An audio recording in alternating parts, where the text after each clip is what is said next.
All right, well, we're going to go ahead and get started here. I don't want to waste everybody's time. I know you guys have pretty busy days.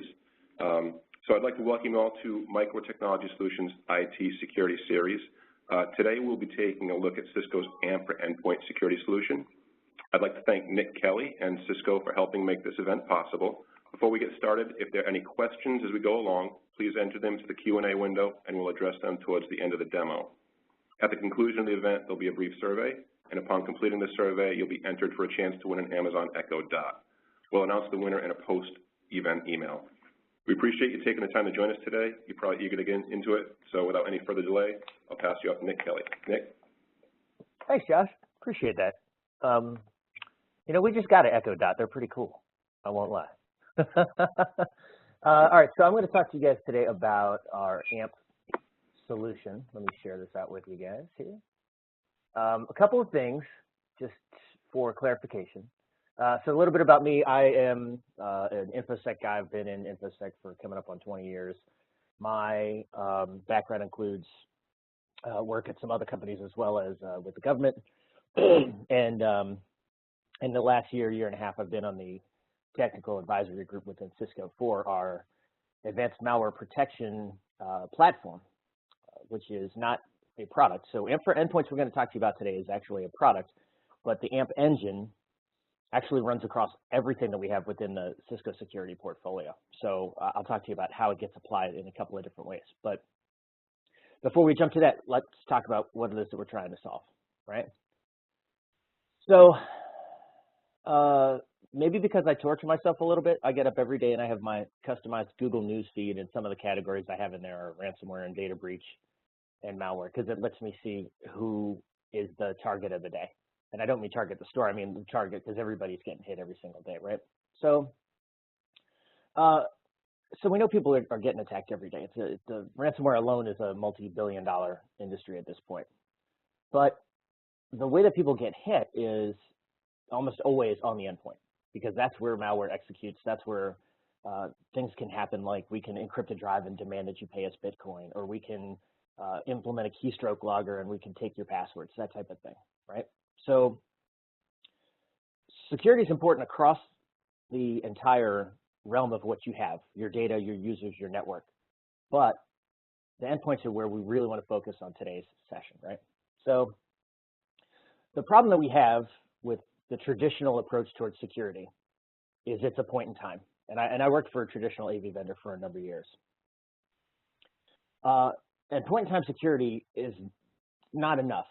It has its use, but there's more to it that we need to do. I'll give you an easy example. So I live in Northern Virginia. However, my territory that I cover, where my clientele live and breathe and work and do business, is from Virginia up to basically Maine. And so I'm either on a plane or I'm on the Amtrak a lot. And when I get on the Amtrak, I take the Amtrak from Quantico Marine Base, which is down here in Virginia. And if any of you served, I thank you for your service. When I go onto the Marine Base every single time, there's a Lance Corporal and he's standing there at the entrance to the base. I don't care if it's 10 degrees or 110 degrees, that's where he's standing. And I hand him my ID and he says, "What are you doing?" I said, "I'm going to the train station." And he hands me back my ID and he says, "Thank you." And I go onto the base, right? Now he has no idea what I'm doing once I get past that gate. I could be playing basketball, I could be ordering sushi, I could be grabbing breakfast from the little mom and pop shop there, or I could be going to the train station like I said I was.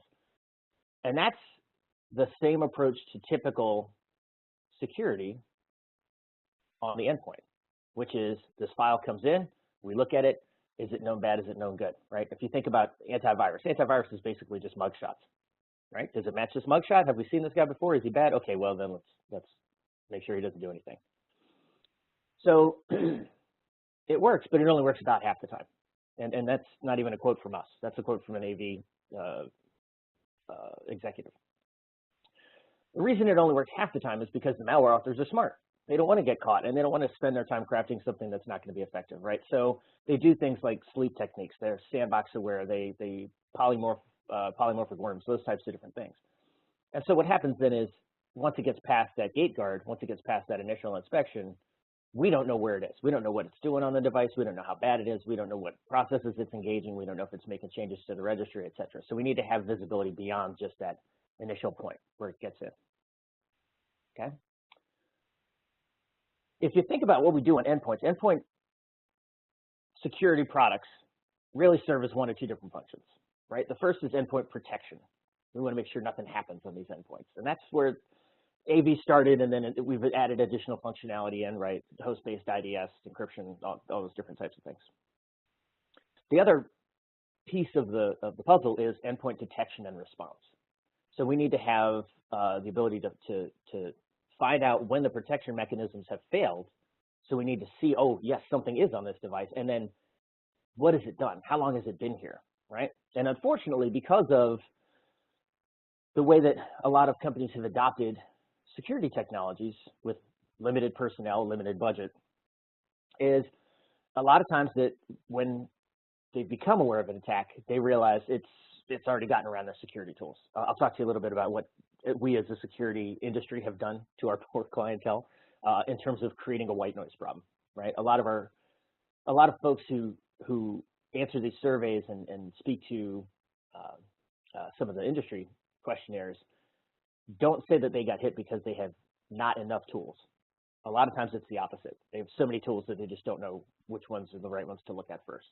And what that creates is this average time to detection of 100 days that something has been run around the organization before the security personnel are made aware of that. Okay. So here's, again, we have a slide that we lovingly call the security buffet. It's all the different security vendor logos and where they all play, and it's just an eye chart. I didn't want to necessarily throw that up here today because it's really hard to look at. But when I was an analyst, I was a blue team guy. I was more of the protect the assets rather than vulnerability testing and things like that. We live this life where you come in and you log into your different security products and you look at your different consoles and you look at the different alerts and you read the different logs and you try to determine where the most impactful things are within the network, within the data, within what your users are doing. And what we see is when we talk to our clientele nowadays, that we see that a lot of folks have somewhere between 40 to 60 different security solutions across multiple vendors. Those products don't talk to each other. And so think about what that does for me as an analyst, right? That means I have all of these different consoles to log into, but beyond that, I have all of these different update cycles because there's new releases of all these products. I have to push all those down, right, traditionally to all of my different endpoints. I have how many 40 different security support contracts that I have to maintain. I have different licenses because they're not all coterm. I have different classes that I have to go to learn how to even configure policy, and beyond that, what happens if product A says that this is an informational log, but product B says this is something critical? How do I weigh that? And so we can't do that because we've just created the white noise problem. Like I said, a lot of folks don't get hit because they don't have enough tools. So what we want to do is we want to integrate. We want to integrate as much as possible. We need to have our components talking to one another. We need to bring down that time to detection, and that's really the biggest value proposition that I could give to you guys on the phone, guys and gals on the phone, which is I could talk to you about speeds and feeds and ones and zeros, but ideally, if I say it's the difference between months and days to when you can see that something's on the network, or months and hours even, that's really where you're going to get the benefit, right? So that's what we're working on, and that's why I talked about AMP as a platform. So we know you're going to get hit, right? There's two types of organizations. That's an old John Chambers quote, right? Those who've been compromised and those who don't know they've been compromised. So I love that quote. Marty Resch, who was our CTO at SourceFire, who is now the solutions architect for all things Cisco security, that if you knew you were going to be compromised, would you do security differently, right? If I was that Lance Corporal and I knew that guy getting on the gate wasn't going to the train station, he was in fact going to go do something bad, would I stop him? Of course you would, right? So specifically to the endpoint, we want to talk about a couple of different things. We want to have as much visibility as possible. We want to give the information that we're seeing context, and then we're going to want to enforce our controls, our policies, right? My philosophy around security is very, very simple. Every security tool is a visibility tool. All security is maximum visibility into as much information that we can have about the environment, right? Situational awareness, as we said in the government. And then what's your policy and where do you enforce it? That's really all security is. And so when we talk about AMP for endpoints, if we know that not any prevention mechanism is going to be 100%, then what do we need to do next? Well, we need to detect where our prevention mechanisms failed, and then we need to understand how bad is it, and how do we understand the scope, and how do we contain it, and how do we remediate what's going on.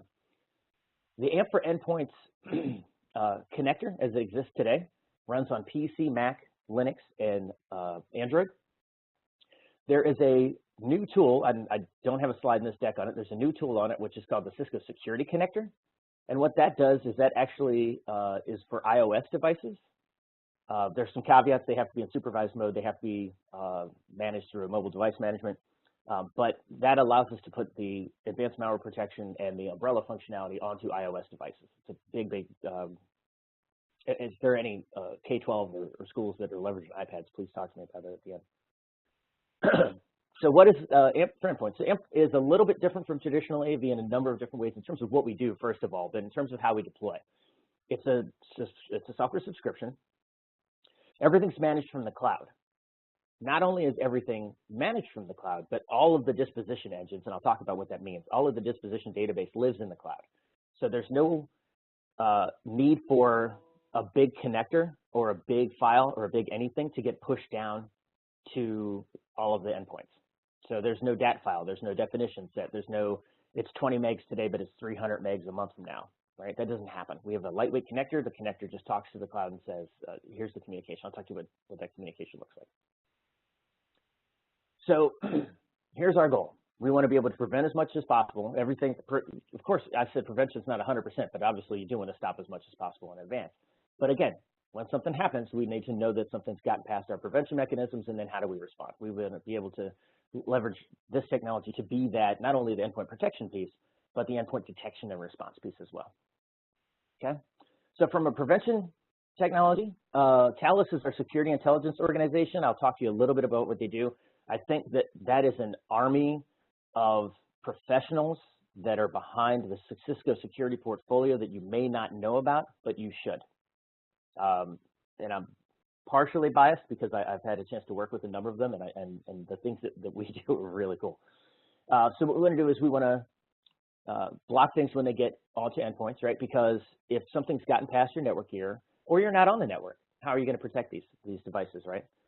We do have built-in sandboxing because we know not only about 1 out of every 5 pieces of malware when we initially find them aren't in VirusTotal. So VirusTotal is a tool where you can check a file fingerprint and see which of the different antivirus vendors would catch them. But we also know that about 2/3 of malware in 2017, 2016, 2017 is sandbox aware, right? So we need to make sure, again, if this is a point-in-time technology and this thing just goes to sleep for an hour and now it's on the network, we need to know we know what it's doing. The other thing that's really cool are these bottom 2 bullets.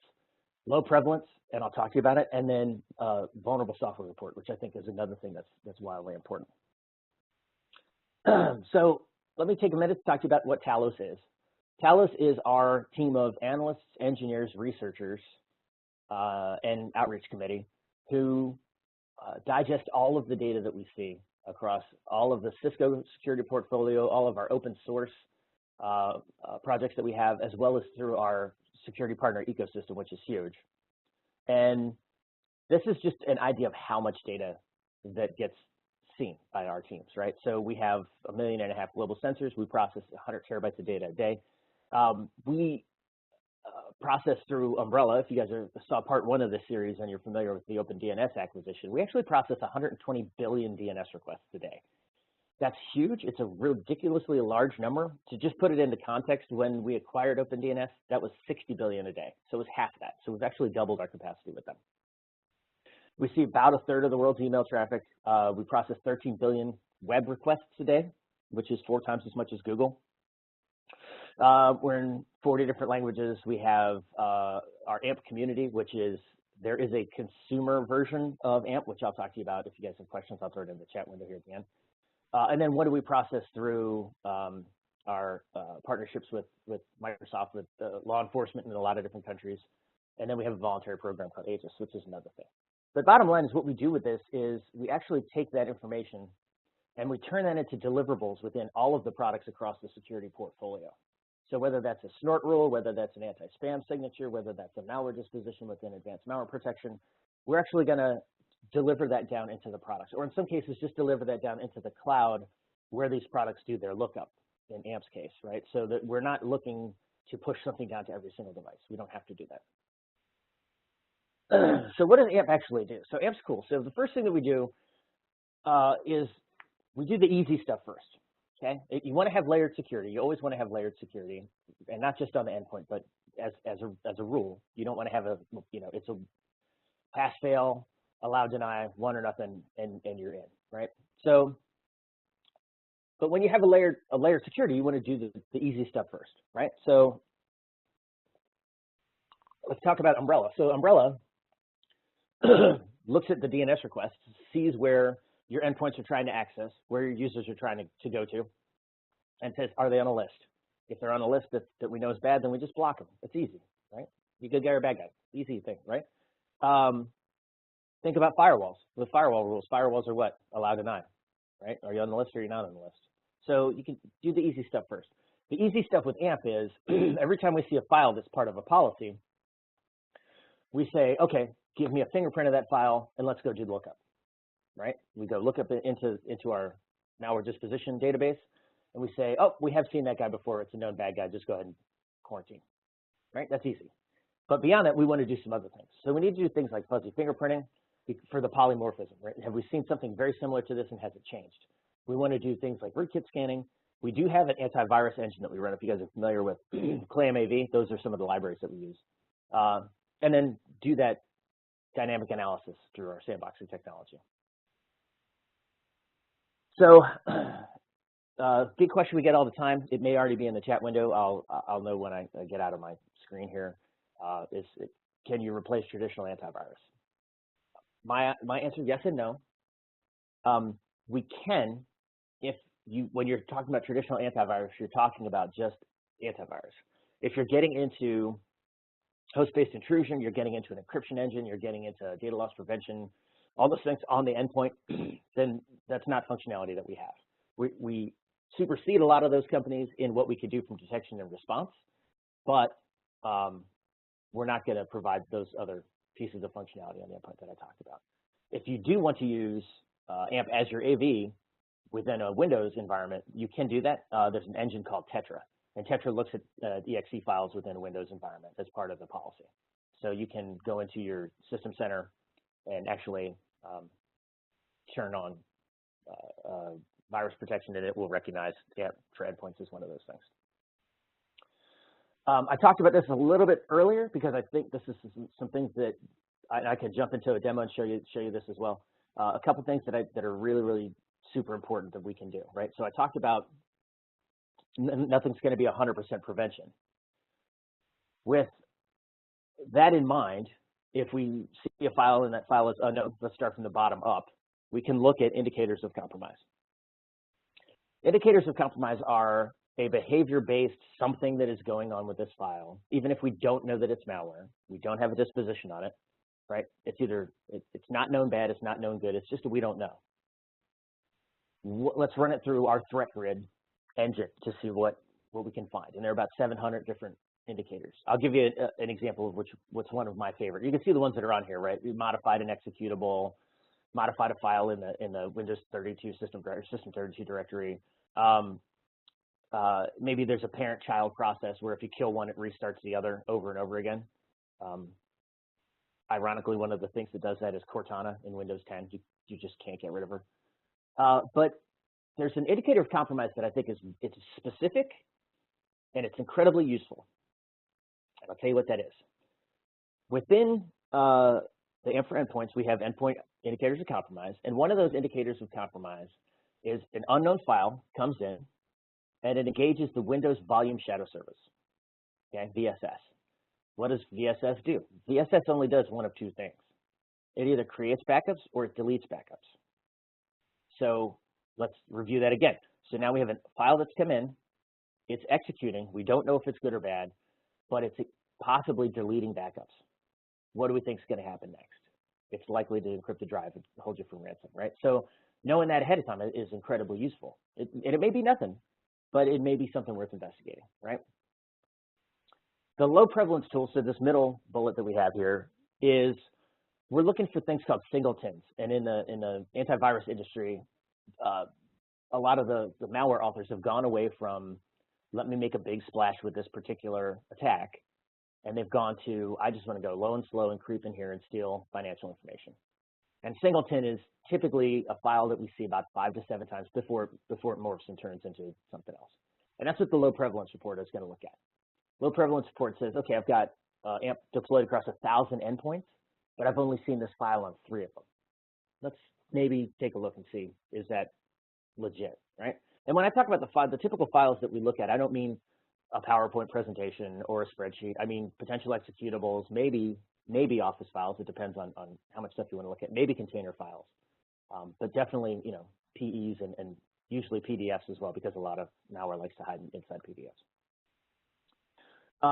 The other thing is, if we go back to the Verizon data breach report from last year, where there were 80,000 events listed in the report, and of the 80,000, roughly 79,600, so almost 99% of all of the events within the report, were all associated with a vulnerability that was at least a year old. Okay. Now, there's no Cisco patch management product, but you should patch your stuff. Also, there's no Cisco backup product, but you should back up your data. So the MITRE program, the CVE program, which is Common Vulnerabilities and Exposures, is a way for us to track known vulnerabilities that exist out there. And so one of the things that we have within the AMP for Endpoints deployment is we can actually track vulnerable versions of software. So this gives you visibility before you get hit to say, hey, I'm running something that that needs to be updated, right? And it also helps you enforce other security policies that you may have. If you've got a group policy that says my users are only allowed to use Edge and Firefox as their browsers, and yet you find that there's vulnerable versions of Chrome in the environment, then that means somebody's bypassing your group policy, right? And somebody's bypassing your security policy. So that's the kind of thing that you want to have visibility into. Okay, so we know that 100% prevention is not a thing, right? There are security vendors who will tell you that they can be 100% effective with prevention, and I would have you question how, right? So the detection portion of this conversation is a way of finding out when did something bypass the prevention mechanisms, right? When did something get through is the easiest example. So a couple things that we do with this. We do continuous monitoring of all the endpoints. In short, the easiest way to explain this is if a file gets onto an endpoint where we're running AMP and we don't know if it's bad or not, we're still going to track everything it does. Does it introduce other files? Does it make changes to the file system, right? So we can find out if we get a disposition on this later. We don't want to start an investigation then. We want to know from the moment that it was downloaded, from the moment that it was executed on this endpoint, what did it start doing? Now, I mentioned that AMP is also across the entire security portfolio. So one of the cool things that we do with AMP is the same approach on the network.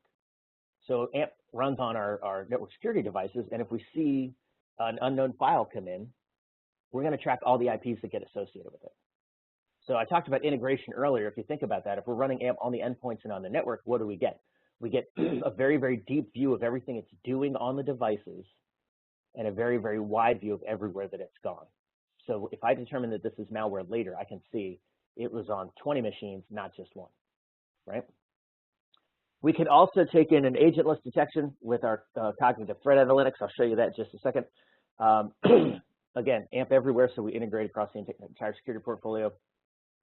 And then we have a very open source API approach to work with other security vendors. So that, again, we're not creating that white noise problem. We want to integrate both across the Cisco security portfolio and also with the other security investments that you may have, something that we do very, very well within a number of our products. Okay, so here's what I was talking about when I talk about doing the device trajectory. So we can see what this file is doing on the device. We can see where it's gone. We can identify patient 0, as we like to say, who was the first one who contracted this. It's Bicycle Girl. If you guys are Walking Dead fans, it's my reference that I love to use. And then very easily, we can actually target that and remediate so that that file can't propagate or execute moving forward. I'll show you a little bit about what that looks like. So here are the detection questions, right? We looked at prevention. Prevention is how do we stop it? The detection questions are this, right? What did it do? Where did it come from? How long has it been here? What is it doing now? And how do we stop it? So you can see the yellow portions of this are, if we look down the left side where things are red, those are the potential executables. So these are where a piece of file has moved, copied, or executed. If we look at the yellow portions, that's when we've determined that this is actually malware, right? So this is the activity that turned this file from black, which is unknown, to red. So in this case, we're looking at something like Java was the dropper. It pulled down that file, the second file there with the numerical.exe. And that file then executed. And we determined that it was malware based on threat grid scores, based on what it was doing, or based on an indicator of compromise. So down the left side, you can see there's a lot of innocuous behavior going on, right? So this machine is running things like flash player or consent.exe, but those aren't necessarily the bad things. So we're going to highlight what the negative things are for you in red. You can see at the bottom that we can hit all those different checkboxes so that we can actually isolate that data so that you're getting more granular in terms of what it is that you're able to see. It looks like this. So where did it come from? So in here, we've got this 8000.at sign, which is a PIC, so that executed. But what we've really got above that is the N was the dropper file, and that actually pulled down that 8000.pe. Okay, and then there's where you get your alarm. That's where it turns into the yellow triangle sign, and then you can actually drill down into any of those to see what it is that they did, what were the indicators of compromise, is it a known bad thing, or what are the CVEs that are associated with it. If we want to track, we go from the device trajectory to the file trajectory. So now we've gone from what is it doing on the device to which machines has it talked to. So you can see down here at the bottom, we have an audit group. In that audit group, we have two different machines, demo, which is Cozy Duke, and then demo Upator. And you can see that with the plus signs there that these have, those are the droppers. We can see with the red that those are actually where it's executing with the little triangle pushing to the right. That's where the file's actually executed. So what that shows you is that this single SHA, which is a fingerprint of a file, regardless of how many times it's renamed itself, which is important, and that it's the prevalence of it, so it's actually been on 6 different machines. So in that device trajectory, we can see that it's attacked both that demo Cozy Duke and that demo Upator. It's important because if we didn't know about the first machine, then our cleanup and incident response is only on the second machine, and then we're not actually protecting from the initial point of attack. This is what a file analysis report, this is a threat grid report, looks like within the AMP console. This is the behavior-based sandbox that we can run, glove box as we call it.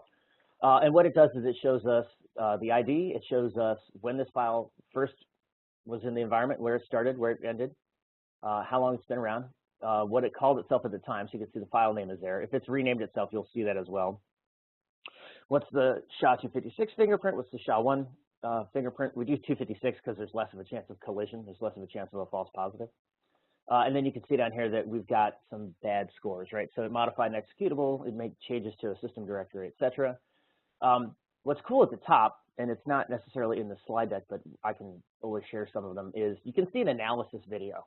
So what that allows us to do is if we're playing with this file inside of Glovebox, we can do a number of different things. Right? Maybe this is a file that needs a user to interact with it. It needs a user to click on something.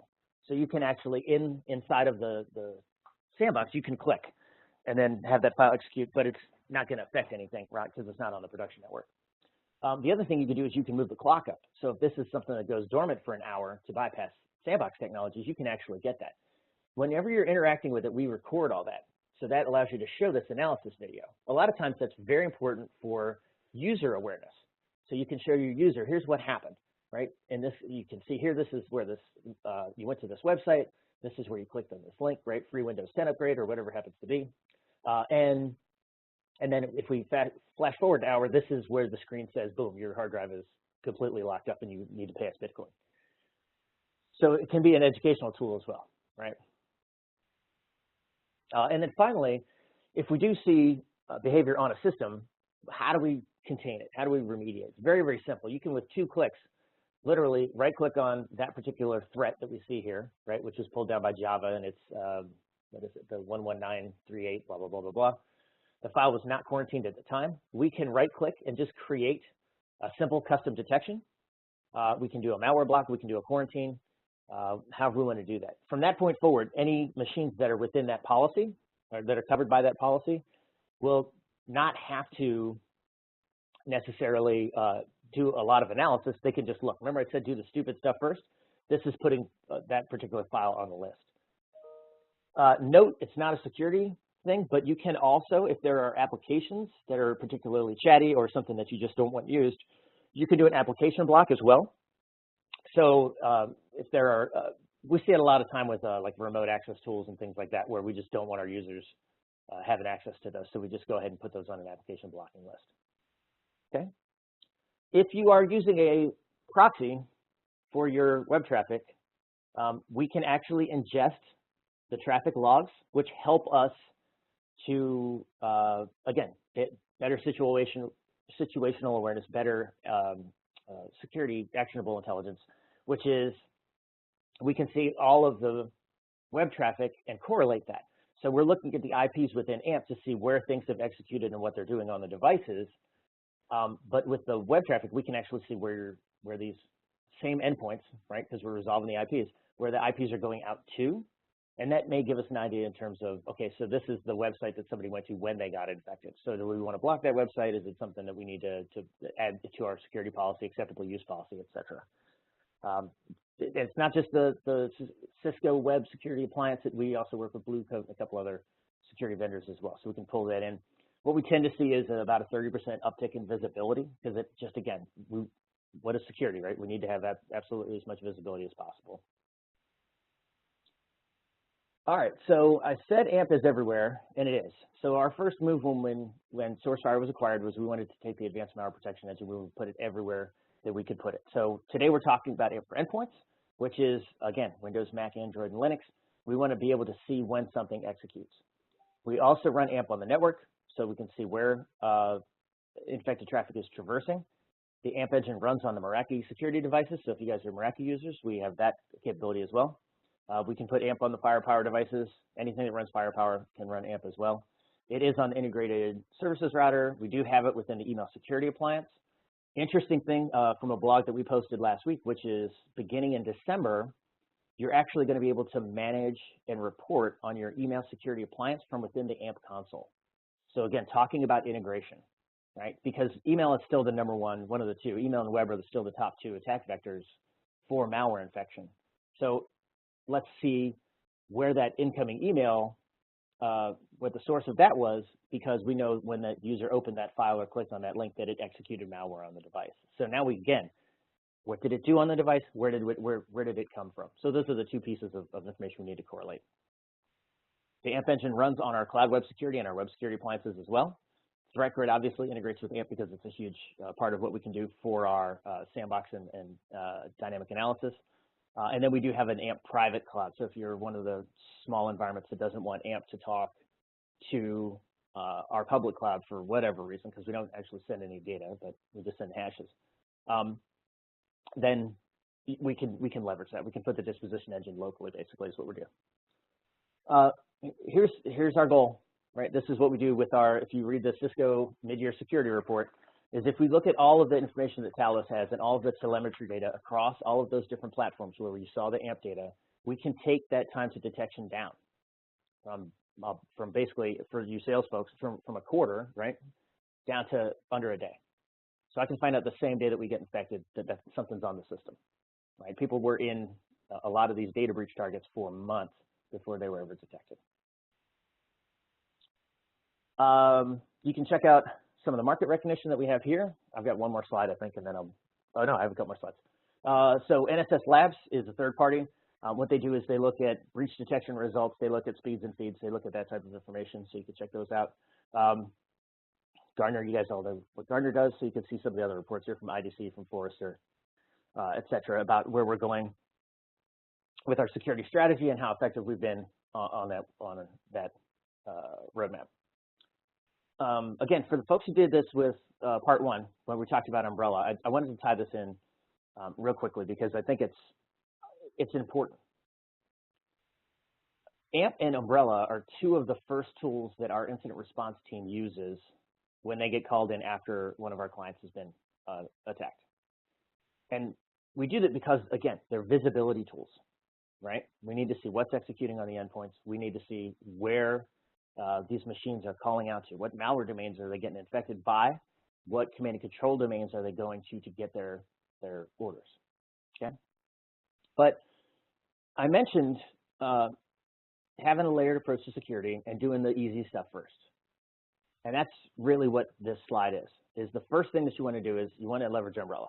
Very simple. It's a great visibility tool. It'll show you which machines are trying to get infected, which is the prevent category. It'll show you which machines are infected they're trying to call out, which is the contain category. You can run a cloud services report, so it'll show you if you have any cloud-based applications within your environment, right? Do you run Dropbox? Oh, no. Okay, then why is Dropbox running in the environment? That type of approach, right? But beyond that, you've already made investments in your security approach. You already have a security policy. You already have an acceptable use policy. And a lot of times, we jokingly, someone introduced me to the acronym when I got here, which was ABC, anything but Cisco, right? Why is that an acronym? Well, it's an acronym because if you go back 8 to 10 years, Cisco's security approach was to knock on the door, talk to you for a couple minutes, and then hand you a pizza box, right? Here's your appliance, go plug it in. It's something else on the network.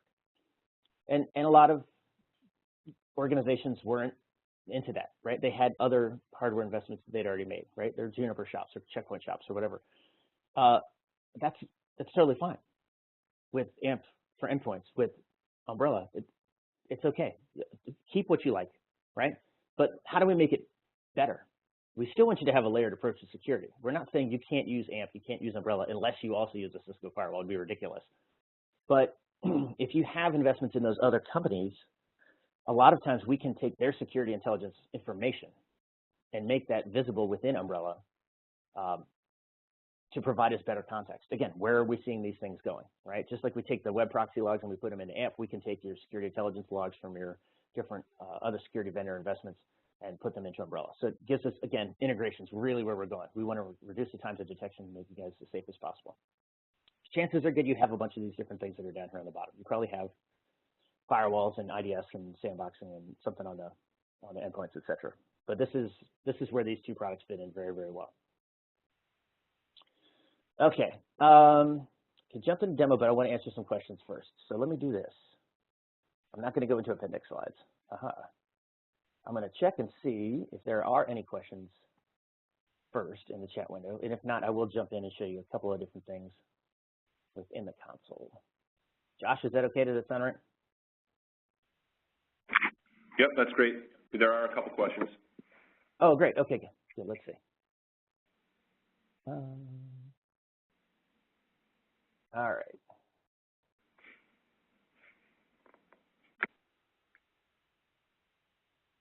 Show all of these. It disappeared on me. All right, well, if you want to read me a couple questions, I'll pull up the console real quick. Sure. Well, the first question is, let's see here, I've got another one coming in. The first question is, if I can see it in a second, will AMP send an alert once it sees when or where something is entered in the system, or is this information handled via the admin dashboard? Can be both. So you can configure alerts. I believe I know their email, I think it's email, SNMP, and SMS. Oh, shoot, I got a two-factor authentication in my console. Hold on. Or you can keep it just within the console. So reporting is something that is configured. It's not on by default. You have to configure, the email server if you're going to send an email, etc. So you can do either. Okay. And just as a follow-up to that, when anomalies are located on the network, like the Dropbox example, are those reported proactively, or does a user have to run a report, view the dashboard, et cetera, in order to access the data? So you're going to run the cloud services application report. It's not an automatic process to block that file or that application. What you have to do is actually go in and create a application blacklist, and those are applied by policy. So that you could say that only my IT staff can use that, or only this particular subset of my user base to whom this policy applies can use that. So I'll give you an easy example, right? Because for real world stuff, let me actually share the AMP console real quick, which is I have some non-security minded friends, right? And so one of my buddies says, hey man, can you, what should I do to protect my Mac? And I said, here's the deal, man. I'm going to give you this file. It's a connector. Download it and run it, and I will have visibility into what's running on your environment. Hopefully, you guys can see my AMP console now. Populating some data right now. Because he had this thing called Mac Helper, and Mac Helper was just this absolutely chatty application, and it was driving him nuts. And so we just put a blacklist on it. So we blacklisted it. But one of the things that enabled me to do is I'm going to go into events. I do not, by the way, have 35.6% of systems on my network compromised. So you guys know I don't suck at security. This is demo data. We have a demo environment within our D cloud that I'm able to get into. But after I had his Mac as part of what I was able to see under my protection group, one of the other things I was able to see was Firefox was running. And I talked to him and I said, you need to patch Firefox. And he said, I don't run Firefox. Well, that's an interesting conversation, right? Imagine that if your user says that to you, right? We only allow, Edge and Chrome. Well, I don't run, you're running Firefox, so I don't run Firefox. Well, not only are you running Firefox, but you're running a vulnerable version of Firefox, right? So if I go down here to vulnerable application, I can see not only that the file is vulnerable, but I get direct access into all of the CVE entries that are associated with it. So in this case, this is an old version of Adobe Flash Player, and it's vulnerable to a ton of stuff, and I can click on any of those and determine that it's a vulnerable application. I can go to my device and my file trajectory to see which devices is it on and which devices is it talking to, and then I can go to the actual fingerprint so I can see what file names are associated with that as well. So again, demo computers, I don't have that many bad things on my environment.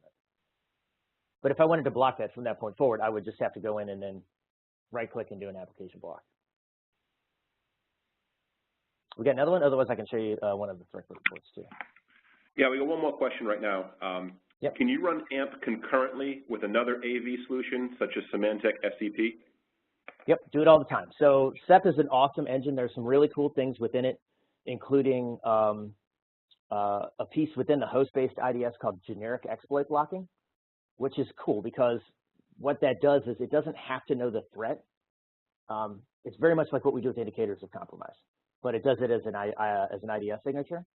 AMP doesn't have that real-time threat protection that a McAfee and endpoint or a Sophos or a Symantec has on the environment. As a matter of fact, the only Windows machine I have left in the house is my son's because he's the big gamer, and we have both. We have SEP and we have AMP for endpoints.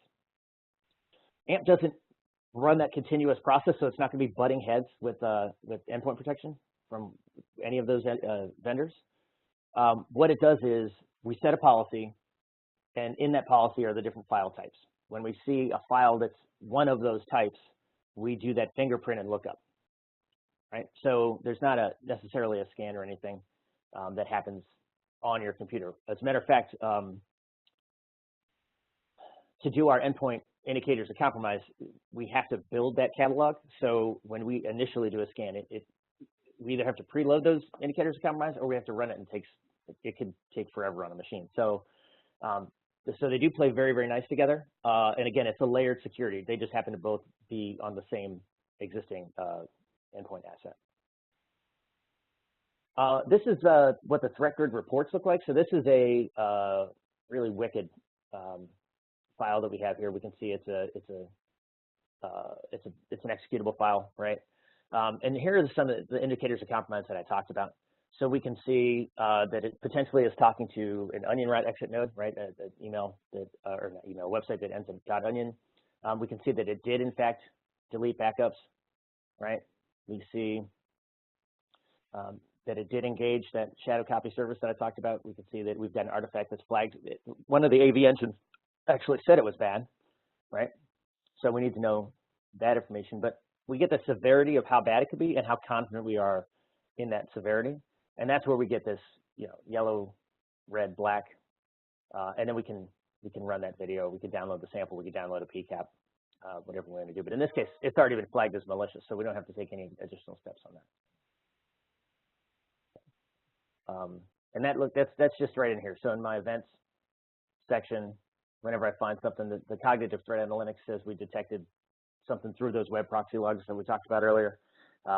In this case, we determined this trip, these different dispositions. We can see if we're accessing remote computers. So a lot of different things we do in here. Again, it's all about the visibility, right? So the device trajectory for something like Tesla crypt, right? So we know Tesla crypt's bad, right? We can see here's the different scores we have for it. But again, looking into what did it do, right? So it got moved by an unknown process. So this process is executable. So here's explorer.exe. Explorer is usually pretty fine, but Explorer pulled down this t.exe, and then what's t.exe doing, right? So we're in audit-only mode, which is typically when we do a trial, we're not going to quarantine anything. We're not going to impact any user systems. We just want to provide visibility through that audit mode. Audit basically says, I would have stopped it if I was in prevent mode, but I'm not. So if you're interested in doing a trial or you're concerned about what the potential impact could be from doing a trial, just know that we're going to do it in audit-only mode. Okay. So in this case, we saw a potential dropper. A lot of times, what we see is the infection path is the user goes somewhere that they're not supposed to, or clicks on something that they think is okay. That actually pulls down a dropper. It looks like this. And then what the dropper does is the dropper goes and talks to that malware domain or the command and control domain. It pulls down the malware payload, right? So if we know that this is potentially a dropper, if we know that it's malware on the device, obviously we're going to flag it and prevent it. But think about those two calls that it makes, right? The malware call and the command and control domain call. What was the other layer of security that I talked about? Umbrella, right? So if it's doing that, then if it either tries to call the malware domain and we know it's malware, it's not going to get the file in the first place. If it has the dropper file and it's calling out to command and control, then we can actually block it from getting its commands. So you'll see within AMP that it's a dropper, but you won't see that it's actually getting the malware payload. The other thing about AMP and Umbrella both is because the databases exist in the cloud, and they do cross-pollinate on the back end. They do talk to each other on the back end. That happened day one of the OpenDNS acquisition closing. What I mean by that, again, talking about integration, is if Umbrella sees a domain and that domain gets flagged as one of the security categories, right? Malware, command and control, et cetera, and that domain doesn't already exist within the access control lists, within the security intelligence feeds that go to all of our network devices, it'll get populated. So from that point forward, any traffic that goes through those network devices is trying to go to those domains will get blocked. Conversely, if AMP sees a new file, right, and we determine that that file is malware, and that file is trying to go to a domain that doesn't already exist within Umbrella, we'll populate it. So the Umbrella customers get protected because of the investment other customers have within AMP, and vice versa, right? The other thing about these tools, both of them, they're huge for off-network, right? So is something trying to execute on the endpoint? Well, okay, I'm not going to protect that with the greatest firewall on the planet if I'm not on the network, if I'm not home, right? If I'm not at work. So that's important. Same thing with Umbrella. The other piece is there's nothing to push down. Once you have the connector, and the connector is not an agent and it's not a client. The last thing any of you guys want on the phone, I'm sure, is another agent, right? To your point about does it play well with SEP. It's going to be 15 to 20 megs depending on which engines you have turned on, and that's it. It's not going to grow because the database and the definition set doesn't have to exist on the endpoints, right? By design, every time we see a file that trips a policy, we're going to send that fingerprint up to the cloud. The cool thing about that is if Josh clicks on something he's not supposed to, I don't know why I'm going to pick on Josh, but here we go. Right? Josh clicks on something, we pull down that file, we run the dynamic analysis, we determine that that's malware, that fingerprint goes up to the cloud. Anybody else on the planet from that moment forward is protected. So it's a huge, huge piece for us that we don't then have to say the traditional approach, which is that gets flagged as malware, then that goes up to the security vendor, and then that security vendor has to create a package, and then that package has to go down to everybody's update server, and then the update server has to send those definition sets down to every endpoint, right? Think about how long that takes. So that's the difference in our time to detection window, which is how we're able to do things in hours as opposed to doing things in months. Any other questions on that? That's all the questions we have at the moment. Okay, thank you, sir. All right, so so now we're getting close to it. Demo data tends to be about 40% compromised systems. So some of the things that I can see within here, I can see